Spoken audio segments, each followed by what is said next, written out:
Olá, meus amigos. Muitos me perguntam o que tem a ver homeopatia na psiquiatria. E hoje eu vou explicar para vocês.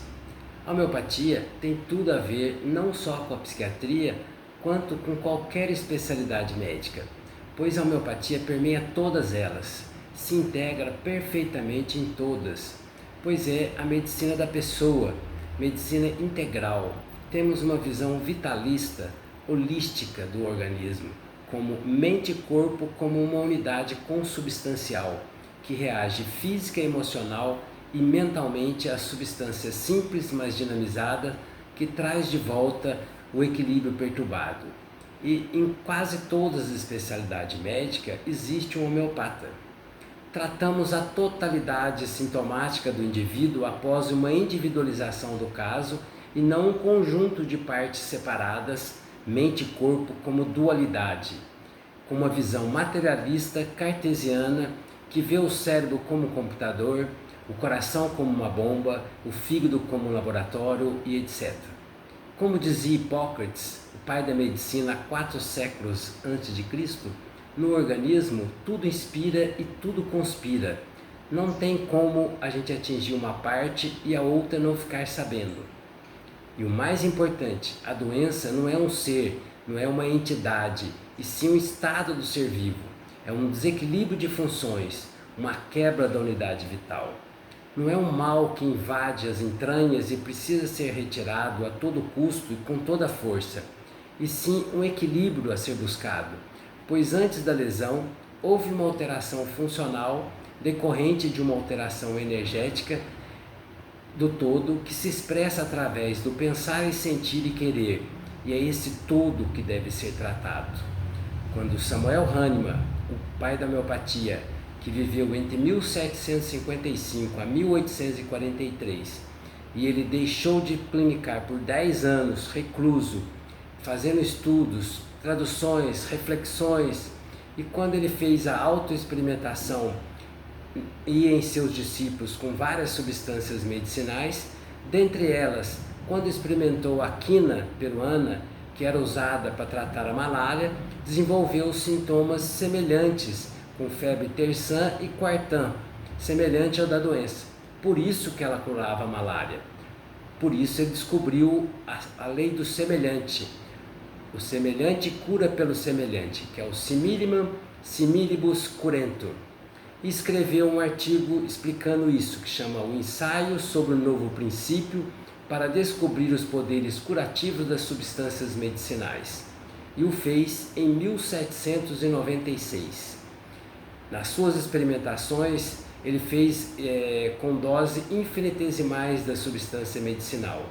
E nos ensina que para descobrir as propriedades curativas das substâncias medicinais, tem que se fazer as experimentações no homem são, que é o melhor animal de experimentação, e não em animais como ratos e cobaias que não podem descrever seus sentimentos, emoções, medos, angústias e apreensões. Este artigo constituiu o registro oficial do nascimento da homeopatia, portanto, há mais de 228 anos. Hahnemann sistematizou os princípios filosóficos e doutrinários da homeopatia no seu Organon da Arte de Curar, publicado em 1810, onde ele descreve a doutrina homeopática em 291 parágrafos. E, dentre esses parágrafos, ele diz no parágrafo 211: o estado de espírito do paciente muitas vezes determina a escolha do medicamento homeopático, em virtude de ser um sintoma decididamente característico que não pode, de maneira nenhuma, permanecer oculto ao médico que seja um observador preciso. No parágrafo 212, ele fala: não há no mundo substância medicinal energética que não altere de modo muito fácil de se observar o estado físico e mental do indivíduo são que a experimente, e cada medicamento o faz de modo diverso. Do ponto de vista das enfermidades mentais, Hahnemann diz no parágrafo 214: as instruções quanto às doenças mentais são poucas, visto serem curáveis da mesma maneira que todas as outras moléstias. No parágrafo 215, Quase todas as chamadas doenças mentais e emocionais nada mais são que males físicos, em que o sintoma da perturbação mental peculiar a cada uma delas aumenta, ao passo que os sintomas físicos declinam com maior ou menor rapidez, até que por fim atinja sua maior particularidade, quase como se fosse um mal local no sutil órgão invisível da mente ou do caráter. Na Universidade de Erlangen, onde ele se formou em medicina aos 24 anos, em 1779, Hahnemann defendeu a tese As Enfermidades da Alma, os Loucos.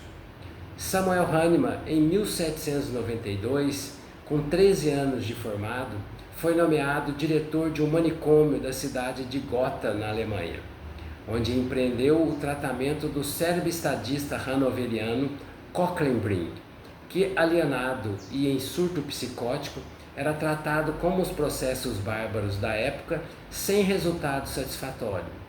E sem correntes ou punições, curou-o completamente e escreveu em um relatório sobre o caso: Nunca permitirei que um alienado seja punido com pancadas ou com outra espécie de castigo corporal, porque não há punição onde não há responsabilidade, e porque esses pacientes merecem unicamente piedade e sempre piora com um tratamento rude e sem melhora possível. Para Hahnemann, o ideal de cura em seu organon, no parágrafo 9, está escrito o seguinte: no estado de saúde, a força vital, a autocracia, que dinamicamente anima o corpo material, reina com poder limitado, mantendo todas as suas partes em admirável atividade harmônica nas suas sensações e funções, de maneira que o espírito dotado de razão, que reside em nós, possa livremente dispor desse instrumento vivo e são para atender aos mais altos fins existenciais. Para Hahnemann, um nada basta para nos abater e um nada basta para nos curar, referindo às doses infinitesimais dos medicamentos homeopáticos. O nascimento da psiquiatria ficou com Philippe Pinel, que viveu entre 1745 a 1826, e ele escreveu em 1801 o Tratado Médico Filosófico da Mania. Só para ilustrar, Sigmund Freud nasceu em 1856 e só descobriu o inconsciente entre 1893 e 1895, portanto quase 100 anos de diferença. A penicilina foi descoberta por Alexander Fleming em 1928, mas só foi usada em humanos em 1940. Os antipsicóticos como clorpromazina foi descoberto em 1952 e o antidepressivo triciclo tofranil em 1957. O primeiro benzodiazepínico, que é o clordiazepox, precursor do diazepam e do rivotril, foi descoberto acidentalmente em 1955, mas só foi lançado no mercado em 1960. Todos nós sabemos e já vimos o quanto a homeopatia é eficaz para tratar diversas enfermidades, tanto aguda como crônica, em pessoas de todas as idades, e como a homeopatia trata o todo e se inclui tratar e melhorar os transtornos mentais também. Na sua história, temos vários médicos psiquiatras com trabalhos espetaculares. Vou citar apenas dois, pois a lista é enorme. Dr. Yar, que viveu entre 1800 a 1875, discípulo direto de Hahnemann e colaborador, que fez várias experimentações dos medicamentos, escreveu vários livros, e dentre eles ele fez um livro que chama O Tratamento Homeopático das Afecções Nervosas e dos Males Mentais, em 1854. Dr. Jean-Pierre Galavardin, 1825 a 1898, psiquiatra homeopata que consagrou com ótimos resultados, documentado em seu livro Psiquismo e Homeopatia, que eu tive o prazer de traduzir do francês e publicar no Congresso Brasileiro de Homeopatia em 2018 em Curitiba, Paraná. Portanto, é certo que a homeopatia não cura tudo, mas cura muito. Estresse pós-traumático, transtorno de ansiedade, transtorno de pânico, depressão, fobia, transtornos do espectro autista, TDAH, abuso de substâncias como álcool e droga, Tudo isso e tudo mais, além de problemas clínicos, está sendo tratado pela homeopatia sem ter que se intoxicar com substância de uso contínuo pelo resto da vida e sem causar dependência física e psíquica ou efeitos colaterais. Isso é fantástico. E a homeopatia foi sem dúvida a medicina de ontem e será certamente a medicina de amanhã. Em toda a efervescência médica, sempre ela foi questionada em todo o seu sucesso e fracasso.